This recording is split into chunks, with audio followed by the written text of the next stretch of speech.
সর্বশেষ এবং সর্বশ্রেষ্ঠ নবী হযরত মুহাম্মদ সাল্লাল্লাহু আলাইহি ওয়াসাল্লাম। দুনিয়াতে যারা তার দেখানো পথে চলবে, পরকালে তারাই জান্নাতে যাবে, তারাই জাহান্নাম থেকে মুক্তি পাবে। আমরা তার উম্মত ও অনুসারী দল। আমরা তার দেখানো পথে চলি। সঠিক পথ পাবার জন্য তিনি আমাদের কাছে দুটি জিনিস রেখে গেছেন। একটি হলো আল কুরআন, আর অপরটি হলো তার সুন্নাহ। নবীর সুন্নত সম্পর্কে জানা যায় হাদিস থেকে। হাদিসের অনেকগুলো বড় বড় গ্রন্থ আছে। নবীর বাণীকে হাদিস বলে। নবীর কাজ এবং কর্ম, চরিত্রের বর্ণনাকেও হাদিস বলে। নবীর সমর্থন এবং আদেশ নিষেধের বর্ণনাকেও হাদিস বলে। ইসলামের সত্য ও সঠিক পথকে জানবার জন্য আমাদেরকে আল্লাহর বাণী কুরআন মজিদকে বুঝতে হবে এবং মানতে হবে। ঠিক তেমনি আমাদেরকে মহানবী হযরত মুহাম্মদ সাল্লাল্লাহু আলাইহি ওয়াসাল্লামের বাণী হাদিস পড়তে হবে এবং সেই অনুযায়ী চলতে হবে। তবেই মহান আল্লাহ খুশি হবেন আমাদের প্রতি। এসো আমরা সবাই প্রিয় নবীর এই বাণীগুলো পড়ি এবং মেনে চলি। রাসূলুল্লাহ সাল্লাল্লাহু আলাইহি ওয়াসাল্লাম বলেন, জান্নাতের চাবি হলো আল্লাহ ছাড়া আর কোনো ইলাহ নেই এই সাক্ষ্য দেওয়া। ইলাহ মানে হচ্ছে হুকুমদাতা, আইনদাতা, আশ্রয়দাতা। আল্লাহ সুন্দর, তিনি সৌন্দর্যকে পছন্দ করেন। সহিহ মুসলিম। রাসূল সাল্লাল্লাহু আলাইহি ওয়াসাল্লাম আরো বলেন, শ্রেষ্ঠ কথা চারটি: সুবহানাল্লাহ, আল্লাহ পবিত্র; আলহামদুলিল্লাহ, সমস্ত প্রশংসা আল্লাহর; লা ইলাহা ইল্লাল্লাহ, আল্লাহ ছাড়া ইলাহ নাই; আল্লাহু আকবার, আল্লাহ মহান। সহিহ মুসলিম। আল্লাহর অধিকার।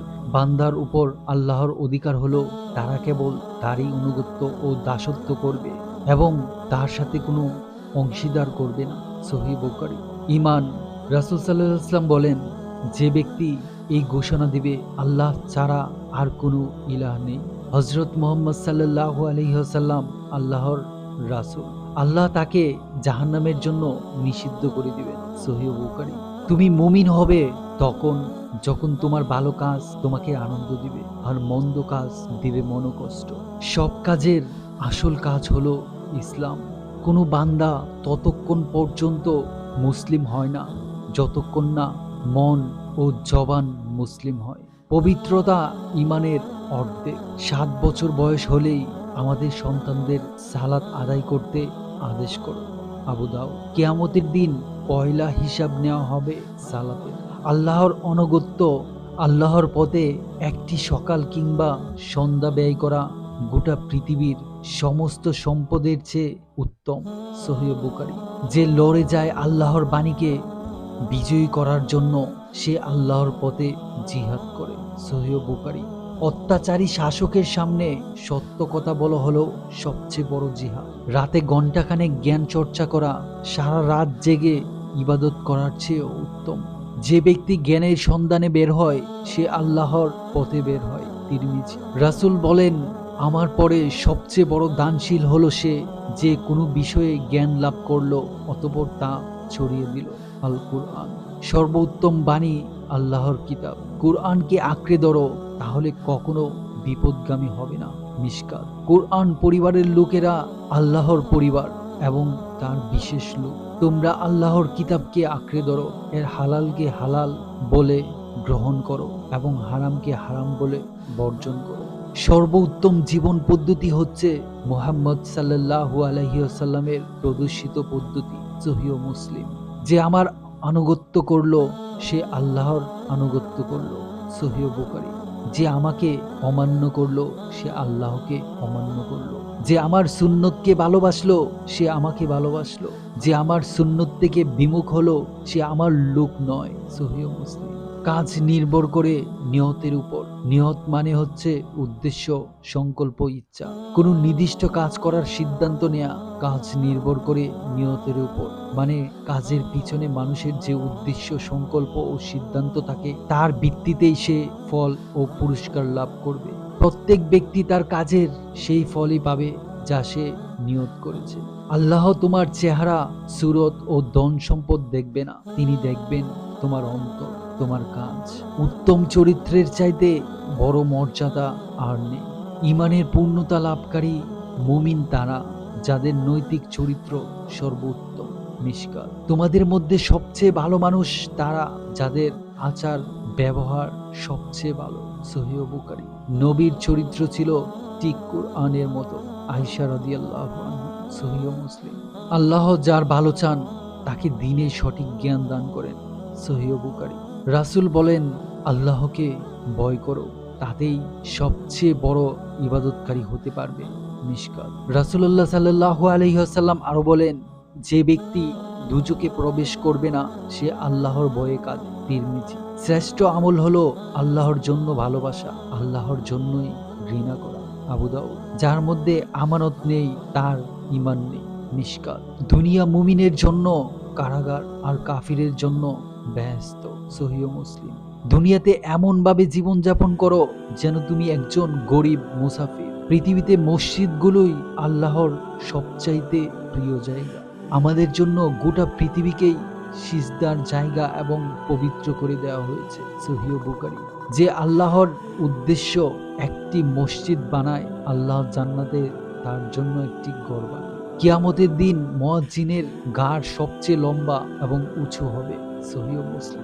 নিজের জন্য যা পছন্দ করো অন্যের জন্য তাই পছন্দ করবে, তবেই হতে পারবে মুমিন। সহিহ মুসলিম।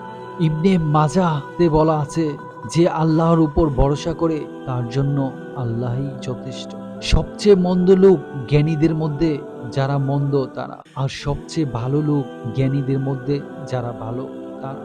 যে ভালো কাজের আদেশ করে না এবং মন্দ কাজ থেকে নিষেধ করে না সে আমার লোক নয়। তিরমিজি। যে আল্লাহর পথে একটি দান করে আল্লাহ তার জন্য 700 গুণ লিখে দেন। তিরমিজি। তোমার ভাইয়ের দিকে হাসি মুখে তাকানো একটি দান। তিরমিজি। যে মানুষের কৃতজ্ঞতা প্রকাশ করে না সে আল্লাহর কৃতজ্ঞ হয় না। আবু দাউদ। যে আল্লাহকে ভয় করে তার ধনী হওয়াতে দোষ নেই। মিশকাত। যে আল্লাহকে ভয় করে তার জন্য অর্থের প্রাচুর্যের চেয়ে শারীরিক সুস্থতা উত্তম। মিশকাত। মনের প্রফুল্লতা আল্লাহর একটি অনুগ্রহ। রাসূলুল্লাহ সাল্লাল্লাহু আলাইহি ওয়াসাল্লাম বলেন, যার দুটি দিন সমান গেল সে ক্ষতিগ্রস্ত হলো। অর্থাৎ যে ব্যক্তি প্রতিদিন নিজেকে আগের দিনের চেয়ে এক ধাপ উন্নত করতে পারে না বা কিছুটা এগিয়ে যেতে পারে না সে ক্ষতিগ্রস্ত হয় এবং পিছিয়ে পড়ে। এই হাদিস থেকে আমরা বুঝতে পারি আমাদের প্রতিটা দিন কতটা গুরুত্বপূর্ণ, প্রতিটা দিন আমাদের জন্য কতটা ইম্পর্টেন্ট, অথচ আমাদের সমাজ ব্যবস্থা কিভাবে চলছে। আমাদের ইয়ং জেনারেশন স্মার্টফোনে আসক্ত হয়ে সারাদিন ঘন্টার পর ঘন্টা কাটিয়ে দিচ্ছে। আপনি যদি তাদেরকে জিজ্ঞাসা করেন, বাবা কি করছো, সে বলবে টাইম পাস করছি। কি করব, অলস সময় যাপন করছি। অথচ এই মহামূল্যবান সময় আমাদের কাছ থেকে চলে যাচ্ছে। সৃষ্টিকর্তার সামনে আমরা কি জবাব দেব? সৃষ্টিকর্তা তো অবশ্যই আমাদেরকে এই পৃথিবীতে পাঠিয়েছে একটা উদ্দেশ্য নিয়ে। যখন সৃষ্টিকর্তা আপনাকে আমাকে প্রশ্ন করবে, তোমাকে 60 বছরের, 70 বছরের, 50 বছরের জীবন দিয়েছিলাম, তুমি কি কাজে লাগিয়েছো, তুমি কি কাজ করেছো, তখন আমরা কি উত্তর দিব? একটু চিন্তা করে দেখেন। আপনার এই জীবনটা যদি সঠিকভাবে ব্যবহার করতে পারেন, পরকালে অনন্তকালের যাত্রায়, পরকালে যেখানে আমাদের কোনো মৃত্যু নেই, যেখানে যদি আপনি জাহান্নামে যান অনন্তকাল আপনাকে জ্বলতে হবে, যদি আপনি জান্নাতে যান অনন্তকাল আপনি জান্নাতের নিয়ামত উপভোগ করবেন। আপনি যদি জান্নাতে যেতে চান, সেই জান্নাতে যাওয়ার জন্য আমাদের এই ছোট্ট জীবনটা কতটা গুরুত্বপূর্ণ। এই ছোট্ট জীবন থেকেই কিছু মানুষ জাহান্নাম অর্জন করবে। আপনি কি জান্নাতে যেতে চান নাকি জাহান্নামে যেতে চান? এই ছোট্ট জীবনে আপনার প্রতিটা দিনই, আপনার প্রতিটা মুহূর্ত, প্রতিটা ঘন্টা, সেকেন্ডই আপনার নির্ধারণ করতে হবে আপনি কোথায় যেতে চান। এখনো সময় আছে, প্রত্যেকটা মুহূর্তকে কাজে লাগান। আপনি যে কাজটাই করেন, যদি আপনার নিয়ত ভালো থাকে, মানুষের উপকার করার নিয়তে করেন, সেটাই আপনার আমলে পরিণত হবে, সেটাই আপনার নেকিতে পরিণত হবে। আপনি একটা মানুষের সাথে সুন্দর করে কথা বলেন, এটা দান সদকা হবে। একবার এক জ্ঞানী ব্যক্তিকে একজন প্রশ্ন করেছিল যে, হুজুর আমি তো মানুষকে কিছু দান করতে চাই, কিন্তু আমি দান করতে পারি না। তখন সেই জ্ঞানী হুজুর উত্তর দিয়েছিল, মানুষকে দান করার জন্য আপনার অনেক সম্পদ দরকার নেই, আপনি মানুষের সাথে সুন্দর করে কথা বলেন, মানুষকে একটা পরামর্শ দেন যেটা তার ভবিষ্যতে ভালো কাজে আসবে, সেটাই আপনার দান সদকাতে রূপান্তরিত হবে। আপনি যখন একটা মানুষের সাথে সুন্দর করে কথা বলবেন, একটা মানুষকে রাস্তা দেখিয়ে দিবেন, সে উপকৃত হবে, আপনার জন্য দোয়া করবে, আর এটাই আপনার আমলনামায় যুক্ত হবে। তখন লোকটা মনটা ভরে গেল যে হ্যাঁ, আমার অর্থ সম্পদ নেই, কিন্তু মানুষকে জ্ঞান দিয়ে, মানুষকে সঠিক পরামর্শ দিয়ে মানুষকে খুশি করতে পারি। সো এই ছোট্ট জীবনে জান্নাত অর্জন করতে পারেন, জাহান্নামও অর্জন করতে পারেন। আর এই সফল তো সেই ব্যক্তি যাকে সৃষ্টিকর্তা নিজের জবান থেকে সূরা আর রহমান তেলাওয়াত করে শোনাবে। সফল তো সেই ব্যক্তি যে কাউসারের পানি পান করবে, যে আরশের ছায়াতলে স্থান পাবে। তার চেয়ে বড় সফল আর কে হতে পারে? আপনি হয়তো ভাবছেন এই পৃথিবীতে Bill Gates, Steve Jobs, Elon Musk তারা হচ্ছে সফল, হয়তো দুনিয়ার জীবনে তারা সফল, কিন্তু এই সফলতার কোনো মূল্য নেই। আপনার এত ধন সম্পদ যদি আপনি সঠিকভাবে কাজে না লাগাতে পারেন, মৃত্যুর পর কোনো কাজে আসবে না। আর আপনি যদি আপনার স্ত্রী, সন্তান, আপনার আমল সঠিকভাবে কাজে লাগাতে পারেন, আপনি হবেন দুনিয়া এবং আখিরাতে সবচেয়ে সফল। আল্লাহ সবাইকে বুঝ দান করুন। আসসালামু আলাইকুম।